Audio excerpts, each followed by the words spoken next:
turn to Sahlulela Luzipo, the Portfolio Committee on Mineral Resources Chair. Good evening. Sorry about that break in transmission. You were telling us that you're still seized with the issue of these power ships. You're still looking into it. As I was explaining, there has been a lot of concern raised about the length of the contract. Some suggestions that these power ships really are mostly just used in an emergency as a short-term thing. Concerns that while they are cleaner than diesel and coal, they're certainly not the cleanest option around, and also concerns about the cost. I wonder, after hearing the department's presentation on these preferred bidders, does your committee have concerns, and if so, what are they? I think you might have muted yourself. Sorry. It happens to all of us. All right, start again. I was asking if you have concerns. No, we're learning before no, look, I must say that I think I will be doing a disservice to the committee to lead it ahead of its meeting. What actually happened, we invited the department. We then, after their presentations, we then had to ask questions of clarity. We didn't invite the department to present on the on the power ships. I think it would be incorrect. The department, because it had did the risk mitigation procurement, we invited them then on that matter to make a proper presentation. Remember, in most cases, we have been accused as Parliament of not ensuring that the executive accounts. We find that because there is an emergency, then people say the rules or the procedures allows them to go for deviation as long as it doesn't exceed so and so. So we had to make sure that the whole process had been followed according to what it is supposed to be followed.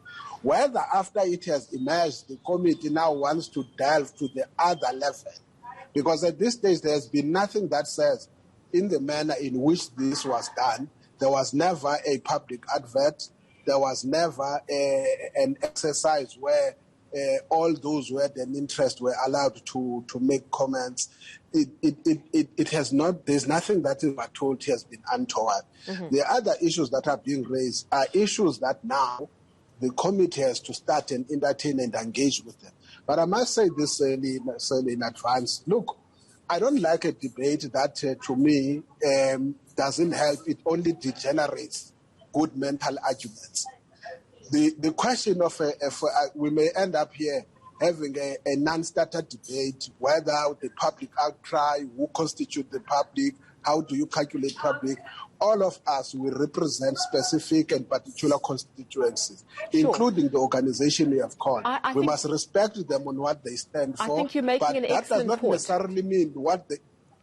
Sorry to jump in, it's just we're tight on time. I want to get an understanding, and you're explaining really well that you're still seized with this issue. So far you've seen nothing untoward in terms of the way the process is proceeding. If there are environmental or cost concerns, obviously you're going to look into that. I understand that this contract is not finalized. What powers would you have? Should you dive into the substance of whether this was the right choice for us and come up with concerns? Do you have power to say, look, guys, we actually do need to call a halt to this. We need to look again? I think that would be, I don't know. Let's see what the committee would say. But can you imagine, let's just put so that people can understand. If you put a public tender, can a committee of parliament or even in local government say, no, you were wrong to grant this person, you should have given this to so and so? In my view, there's a risk on what you do. The issue here is that, and secondly, when something is put into the public, it states the condition. The issue is whether those people would have met those conditions, including issues of environmental compliance, issues of cost, and so forth, cost escalation and so forth.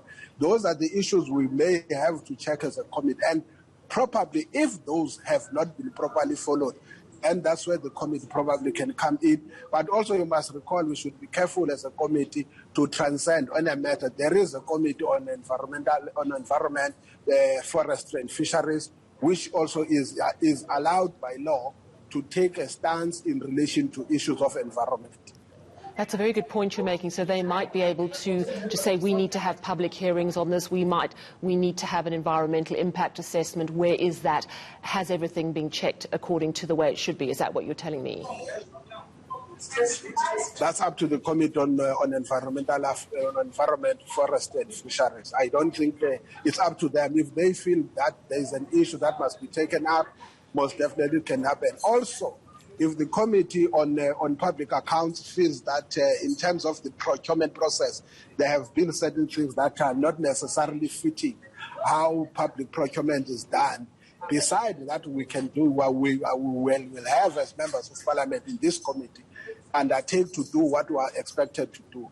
But the committee that deals mainly with those things, and we must learn as Parliament that certain things must be dealt with prior from happening rather than post the event. And that is what I think for me, we are quite flexible and open to engage. But the point is, it does not necessarily mean if my preference of an alternative source of energy is this, then it automatically means it's either my way or no other way. All right. Well, thank you for explaining that to us. Thank you. That was the chairperson of the Portfolio Committee on Mineral Resources, Sahlulela Luzipo, explaining to us that they are still seized with the matter. So far, they haven't seen anything to raise a red flag, but they are certainly looking into the powerships issue, explaining as well there are other portfolio committees that can look at concerns around potential environmental impact and also procurement concerns.